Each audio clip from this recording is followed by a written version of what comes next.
G'day YouTube. So I've been thinking. I am the sort of person that is very interested in the origins of things. And couple that with the fact that my father is a baker. And I've always had an interest in where bread came from. Now they say that bread is one of the original complex recipes, and that it is the impetus for civilization as we know it, right? So humanity moved from predominantly hunter-gatherer society to a predominantly agrarian society because of the need to grow grain to make bread, and because that was less work and easier to produce than living via hunting and gathering. And it allowed civilization as we know it because you could then have people specialize. You didn't have to spend all of your time hunting or gathering food to survive and making the tools that you needed. Instead, some people could be specialized in growing food, and others could then specialize in a myriad of other things, leading to what we have today, where there are such a small number of people that produce food and everybody else produces the rest of what we see in society. So it's always been an interest to me to where bread come from. And I don't mean, knowing the recipe for bread, because that's fairly simple and it's fairly straightforward.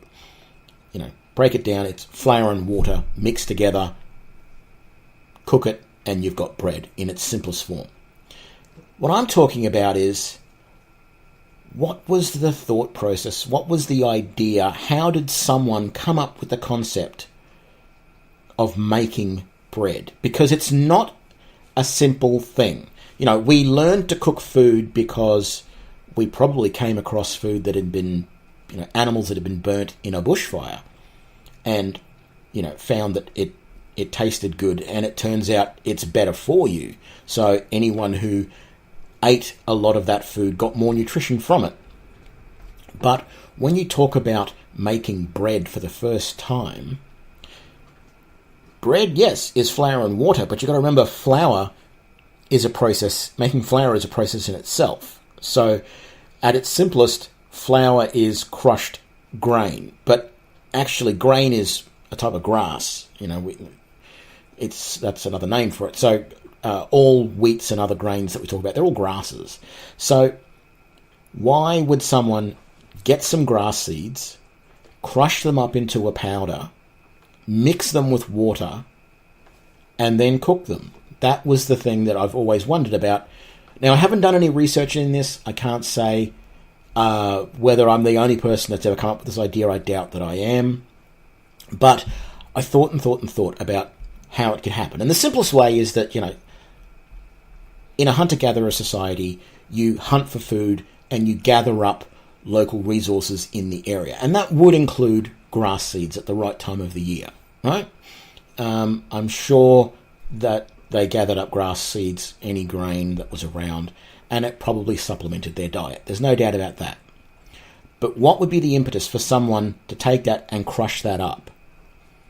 And of course, the first thing is, someone was bored. And yes, there is some evidence, I understand, that says that when living in a hunter-gatherer society, you actually have a little bit more free time than their farming ancestors did, because they didn't have to spend as much time looking after the land and the tools that they were using.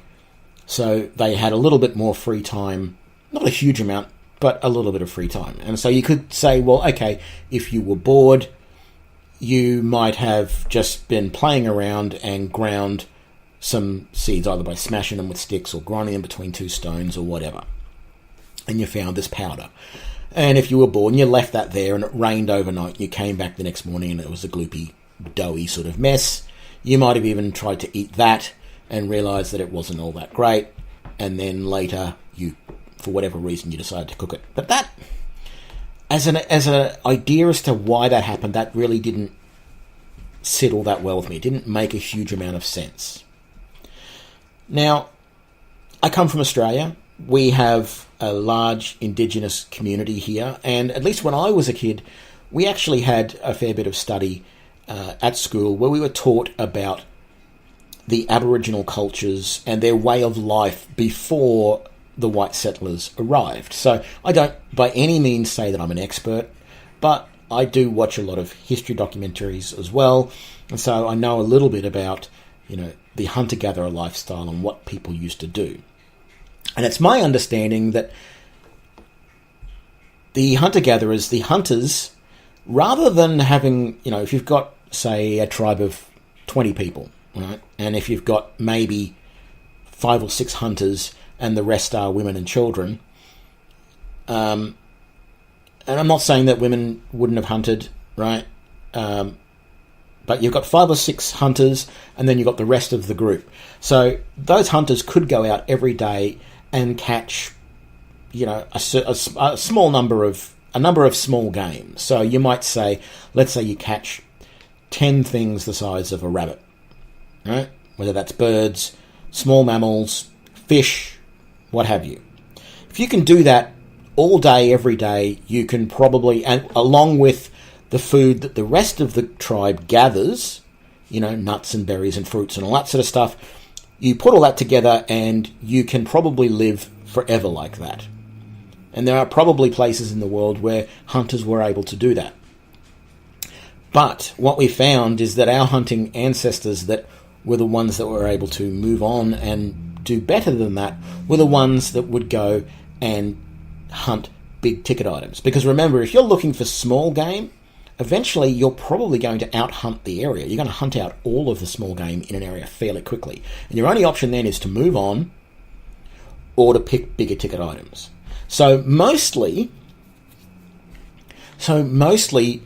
what hunters would do is they would go out on a multi-day hunt and they would look for the big ticket items, something the size of a horse or bigger, like cattle, horse, deer, you might look for a couple of deer, moose, elk, if you want to go back to thinking, way back, mammoth, all those sorts of things. If you can hunt and kill something of those sizes and bring it back, you're providing enough meat for the whole tribe for multiple days. Like, you can often hunt for 2 or 3 days and then not have to do it again for another 5 days or more. And then you would go out again, right? So when that happened, the rest of the tribe back at the camp, they would look for small game and gather what other, nuts, fruits, berries, all that sort of stuff. That's where the hunting and gathering comes in. So they would gather up whatever other stuff they needed so that they could survive while the hunters were out. The hunters themselves had to do the same thing, right? So if you're on a multi-day hunt, you're going to be looking all day long for little things that you can gather and for small game that you can catch. That's going to be enough for your group of hunters to feed them for the night, and then you'll camp somewhere and then you'll keep going. So you're looking for your big game, but you're also looking for little things that'll keep you going in the meantime, right? So I started thinking about that idea, and I realized that if I was out hunting, right, and it's getting towards the end of the day, we haven't found our big ticket item yet. We haven't even found anything small. So at the end of the day, while there's still some light left, you would start to concentrate on finding small game and gathering any other things that you could find that were edible, fruits, nuts, seeds, whatever. So if you came across some, and you'd spread out as a group, you wouldn't all be together, so if there was 3 or 4 of you, you'd spread out and you would all go and look for something, and then you'd meet back at a certain spot to camp. That's where your campfire was going to be, and that's where you'd stay the night. So if you were doing that and you came across some grass stalks, you would strip the seeds off of those, and more than likely you'd, eat them. There might not have been enough for everybody, so you'd, selfish as it is, you'd start chewing on them. But you also are hoping that someone else has found something decent to eat, right? So you might be deciding, that's it, this is all I've been able to find, I'm going to head back to where the camp's going to be. Hopefully someone else has got something. So you're chewing on these grass seeds, but you're not really too thrilled about it. So you're just sort of casually chewing, you're not really swallowing, you're just mushing up these seeds because, it's sort of like chewing gum. It's something to keep your mind off the fact that you're getting hungry until you get back to camp to see if there's going to be something decent to eat, right? So you get back to camp, and there is. Someone else has already found some small game. It's going to be enough for the group of you hunters for food for the night, so you don't have to eat this mouthful of grass seeds at all. There's something else better. What do? Well, you could just swallow what you got and, hey, extra calories, right? But you don't. You spit it out. And you just casually spit it out anywhere, right? It just so happens that you've spit it out into the edge of the fire. And then you forget about it because there's some nice meat roasting over the fire right there, ready for you to eat in a little while. You don't have to worry about them nasty grass seeds that you were just munching on for the last half an hour, right? At some point later on, whether it's, that night after you've just finished eating your lovely whatever it was, or even the next morning, you notice something in the edge of the fire. And it's this little mound of hard, round, browny thing. And you pick it up and you realise that what it is, it's this little cake made of the grass seeds and saliva that you spat out earlier into the edge of the fire. And it's been cooked by the fire. So what do you do with it? And this is the gross part. You eat it, don't you? A calorie is a calorie, right? So you eat it and you actually realise that it's not that bad. And that's where I think the first idea for making bread came from.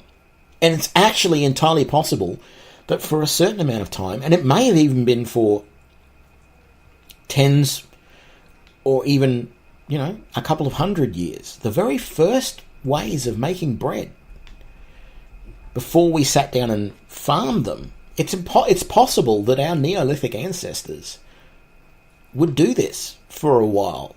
And they passed this idea down of grabbing a handful or two of grass seeds, chewing on them for a while, and then the resulting doughy mass that you've got gets spat out into your hand maybe eventually and then placed in the fire, or just spat directly into the fire.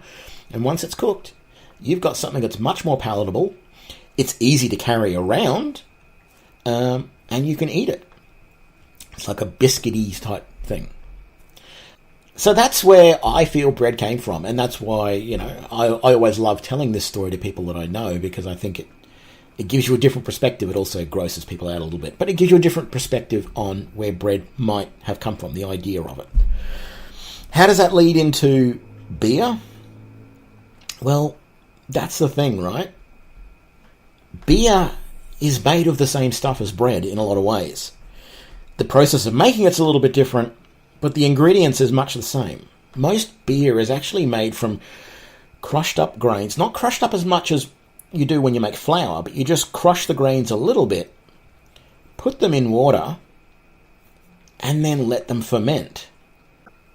The other thing is, when historically we read accounts of beer, take the ancient Egyptians, for example, it was said that the slaves that made the pyramids were fed beer. And we say fed because, yes, you could drink it, but it was almost like liquid bread. It was that thick. It was a very heavy sort of, I'm not one for stout beer, but it was like that. It was very heavy. And it probably had, they probably didn't strain out the old grain husks and all that sort of stuff. So it had a lot of particulate matter in it. And so you would be drinking the alcohol, yes, but you'd also be drinking some fairly decent sources of carbohydrates as well. Now, the other thing that's interesting is that there are some accounts, and I'm sure that there are places in the world where it's still done this way, but there are accounts of alcohol being made in a communal way by taking the ingredients, in this case we're talking grain, chewing on it, and then spitting it into a communal vat. Some of the alcohol even traditionally was drunk that way. You would scoop out some, you would drink some, And ideally, I think from a point of view of the correct way, the polite way, the respected way, was to drink, and that first sip you would swish around and spit back into the container, and then you would drink the rest. Because the saliva and everything that you spit back in helps the fermentation process. There's already still some alcohol in there and all that sort of stuff, and whatever bacteria that goes in there is what helps to make the other ingredients in there ferment more, and therefore you get more alcohol. So, you know where this is going. It's entirely likely that early beers were made exactly the same way. It's entirely likely that beer was found because someone did something similar to the way that I thought about bread being made. That is, they would eat some grass seeds, chew them up a little bit, but decide this is not for me, spit it out somewhere, and that got mixed with water, so they might have spat it into a container or something like that. It might have even been, a rock that had been hollowed out to mash things up in, and they spat it in there for whatever reason. A little bit of water from rain got mixed with it. It sat there for quite a while, days or weeks, and then later on someone actually drank it and tried it and realized that it was, whoa, this is great, this is giving me a buzz, this is alcohol. And they would have recognized alcohol because there's evidence, we see evidence of animals eating fruit that has started to ferment, that has fallen off trees and stuff, and they get all tipsy and weird and everything from it. Humans would have recognized the same because they would have eaten the same things. So, yes, that's the ways that I think that you will never look at bread and beer the same. I hope you enjoyed this. I hope it gave you some food, if you'll excuse the expression, for thought. So I hope you enjoyed this video. If you did, please give me a like, and you can subscribe to catch all of my other videos. I'll see you later. Thanks a lot. Bye.